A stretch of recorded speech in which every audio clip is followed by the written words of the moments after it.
Diamond Harbour government medical college and hospital থেকে আমরা আজকে চলে এসেছি পেডিয়াট্রিক ভিজিটের জন্য কাকদ্বীপ মহকুমা হাসপাতালে। এখানে আমরা ভিজিটে এসেছি আজকে এনআরসি নিউট্রিশন রিহ্যাবিলিটেশন সেন্টার, যেখানে ম্যালনিউট্রিয়েন্ট বা অপুষ্টিকর যে সমস্ত বাচ্চাদের পাওয়া যায় তাদের চিকিৎসা করানো হয়। তো এখানকার সমস্ত ফ্যাসিলিটিস সম্বন্ধে আমাদের অনেক কিছু পড়ানো হয়ে গেছে। দেন আমরা আমাদের খাওয়ার একটা জায়গা কাকদ্বীপ পেটুক রেস্টুরেন্টে চলে এসেছি, সেটাও কিনা শুধুমাত্র গুগল ম্যাপের ভরসায়।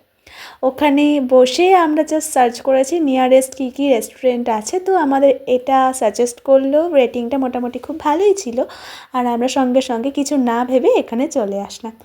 মেনু কার্ডটা আমি তোমাদেরকে দেখিয়েছি, যতটা সম্ভব আমি দেখাতে পেরেছি। তো এখানে তোমরা দেখতে পাবে যে দামগুলো খুবই রিজনেবল, আর হ্যাঁ, অ্যামাউন্টটা কিন্তু অনেক বেশি। মানে দুজন যদি যাও, যে কোনো ডিশ একটা নিলেই এনাফ টু ইট।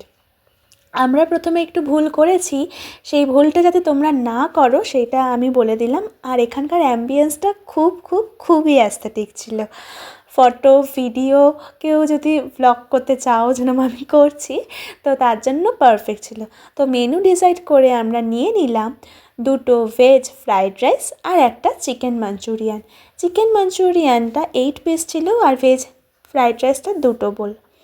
তো অ্যামাউন্টটা অনেকটাই বেশি হয়ে গিয়েছিল, আমরা পরে সেটা বুঝতে পেরেছি। আগে জানলে কখনোই 2টো ভেজ ফ্রাইড রাইস নিতাম না। আর টেস্ট স্পাইসি নয়, বাট টু ইয়ামি। রেকমেন্ড করবো, ওখানে গেলে অবশ্যই ট্রাই করো।